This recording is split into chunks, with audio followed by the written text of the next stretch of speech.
12 de dezembro de 2018, Brasília. O marco zero de uma decisão que irá mudar para sempre a trajetória econômica e social de nosso país. O governo do então presidente Michel Temer aprovava a liberação das casas de apostas esportivas no Brasil, o país do futebol. Nossa nação se mostrou um terreno fértil para um mercado que funciona à base de riscos e vícios, com quantidades significativas de dinheiro entrando e saindo do bolso do brasileiro. Eu sou Felipe Gatti e você está ouvindo Deu Red, a Epidemia das Bets, um podcast produzido por colegas do curso de jornalismo da PUC-RS. Em duas partes, vamos explorar em profundidade o cenário das bets no Brasil. Nesse episódio, vamos ver a relação dos brasileiros com as apostas e mergulhar nos aspectos econômicos e jurídicos desse universo que está em constante expansão nos últimos tempos.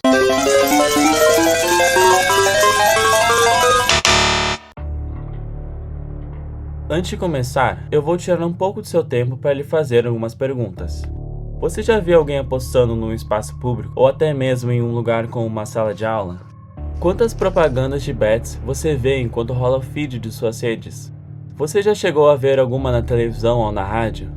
Você tem alguém próximo que aposta? Você aposta?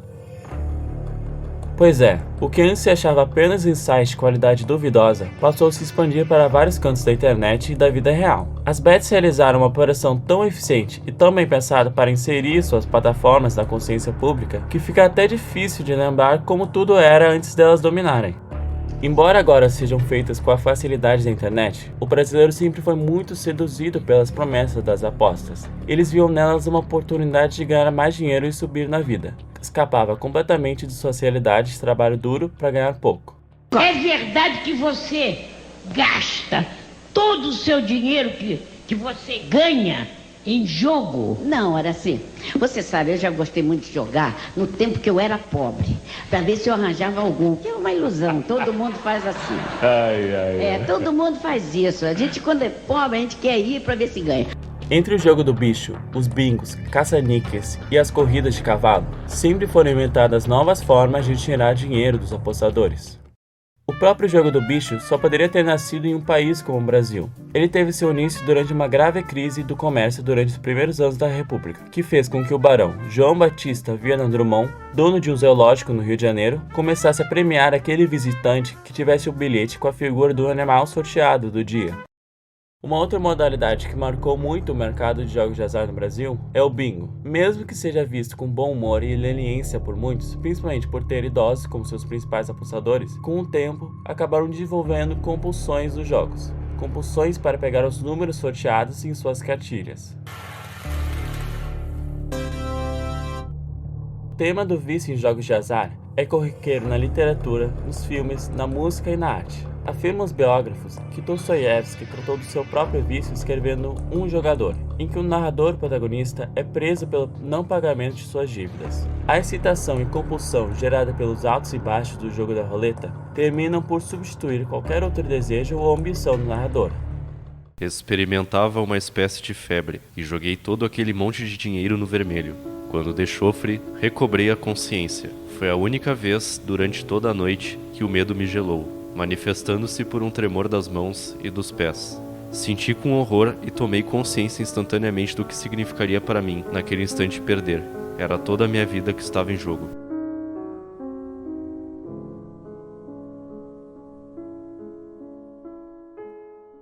Aqui no Brasil, é importante lembrarmos das estrofes de Zequete em um samba sobre um viciado que tem que se justificar para sua esposa. Só porque há mais de uma semana que não deixo uma grana para nossa despesa, ela pensa que minha vida é uma beleza. Eu dou duro no baralho para poder viver. O samba de Zequete hoje soa triste, retrata uma família rumo à devastação econômica. Já aqui no Brasil, foi preciso um empurrãozinho para que o brasileiro começasse a apostar digitalmente. Ou melhor, um investimento estrangeiro massivo para vender a ideia de que apostar o seu dinheiro nunca foi tão vantajoso e tão prático. Com apenas alguns toques na tela do celular, você pode apostar onde e quando quiser, de uma forma divertida, ou pelo menos assim dizem as propagandas das bets. De acordo com uma pesquisa do Banco Itaú, esse setor já investiu mais de 560 milhões de reais nos cofres dos principais clubes esportivos do Brasil.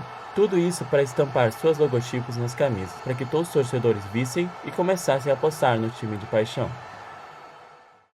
Um valor desse é apenas uma fração dos gastos entre 5 e 8 bilhões de reais no setor de marketing, que abrange desde parcerias com influenciadores digitais até propagandas em horários nobres da televisão brasileira. A situação das bets, que dispõe de quantidades astronômicas de dinheiro, começa a se tornar mais suspeita quando se analisa que elas estão registradas em paraísos fiscais no exterior. Até mesmo a Esportes da Sorte, com o nome em português, de propriedade do empresário brasileiro Darwin Henrique da Silva Filho, não tem sede no Brasil, mas sim em Curaçao, no sul do Mar do Caribe. Em setembro de 2024, essas suspeitas viraram investigações, quando a Esportes da Sorte se tornou alvo da Operação Integration da Polícia Civil de Pernambuco, por supostamente lavar dinheiro, tendo seus ativos financeiros multimilionários bloqueados pela Justiça.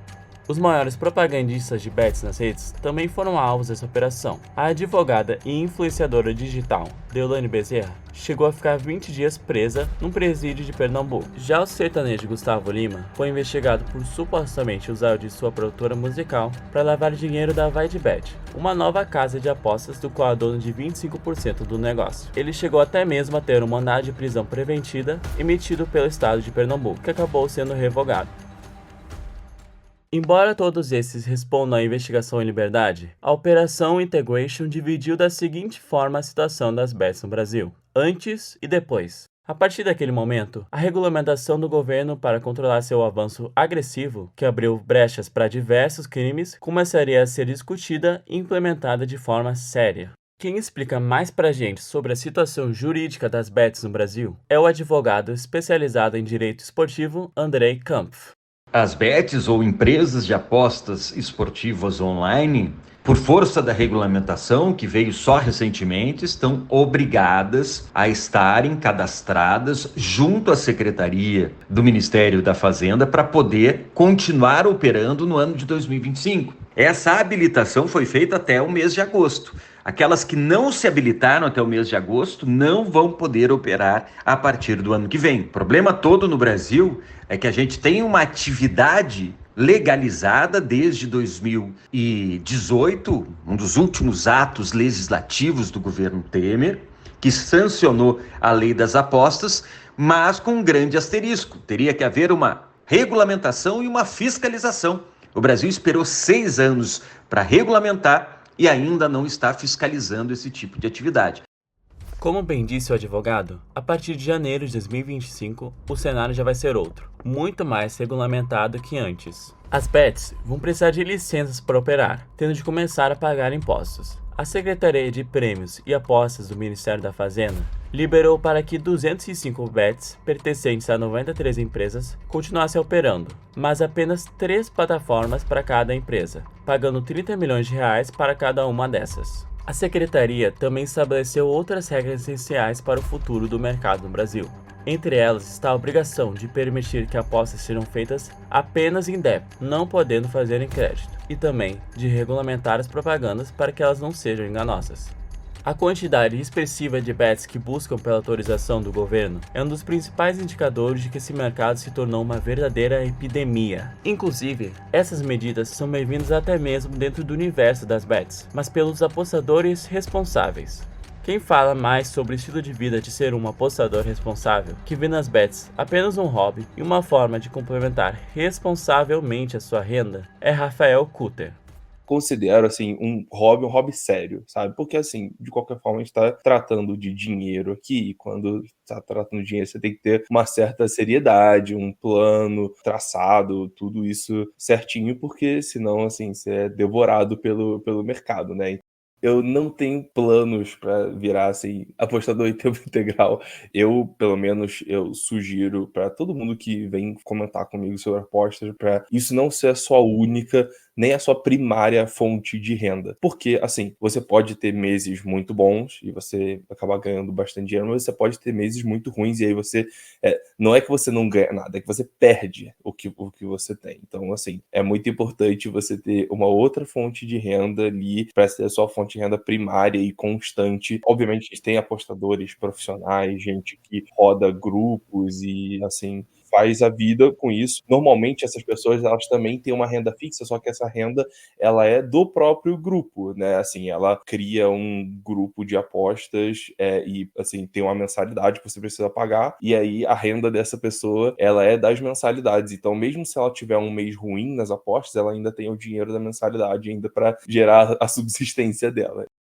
Apostar por apostar, ser uma renda primária, eu, Rafael, não recomendo. Assim, ela tem que ser realmente algo secundário, algo para gerar uma renda extra, se você souber fazer tudo certinho. Embora os apostadores responsáveis sejam um exemplo que o governo federal quer que todos os apostadores sigam, a realidade bate na porta todas as vezes que abrimos o jornal, deslizamos o dedo pelo feed e ligamos a nossa TV. Ela tinha R$280 para sustentar a família com o básico. Dinheiro que a mulher, que cria sozinha 3 filhos e 2 netos, juntou com algumas economias e o trabalho como diarista. Eu ia comprar comida mesmo para as crianças. Leite, fralda, meu bebê ainda usa fralda. Mistura alguma carne, algum legume, frutas. Perdeu tudo no jogo do tigrinho. Uma família tenta se reerguer depois que uma mulher morreu e deixou uma dívida imensa contraída em jogos online. Eu não jogo mais pelo dinheiro, é mais pela emoção, sabe? O prazer de estar ali jogando, de estar apostando. Cheguei a vender celular, cafeteira, sabe? Caixa de som. Tem um brinquedo do meu filho que eu também já cheguei a vender para poder, sabe? Alimentar o meu vício. Essa máquina de dinheiro que movimenta as bets no Brasil, por muito tempo foi permitida para que se movimentasse sem levar em nenhuma consideração todas as vozes que foram silenciadas por ela. Na segunda parte do podcast, iremos conhecer as histórias das pessoas cujas vozes escapam dos noticiários, os adictos e ex-adictos por jogos de azar, como as bets. Participamos de uma reunião dos jogadores anônimos de Porto Alegre, para trazer para você histórias de compulsão e mostrar que é assim um caminho para fora do ciclo vicioso de apostas. Eu sou Felipe Gatti e você acabou de ouvir The Head, a epidemia das bets, um podcast produzido por estudantes de jornalismo da PUC-RS. Para saber mais sobre o tema e acompanhar o projeto, siga a conta @TheHeadPodcast no Instagram e acesse o site disponível na bio do perfil. Lá você encontra informações complementares e orientações sobre como buscar ajuda para tratar uma compulsão em apostas. Muito obrigado por nos acompanhar e apoiar o nosso jornalismo. Ficamos por aqui.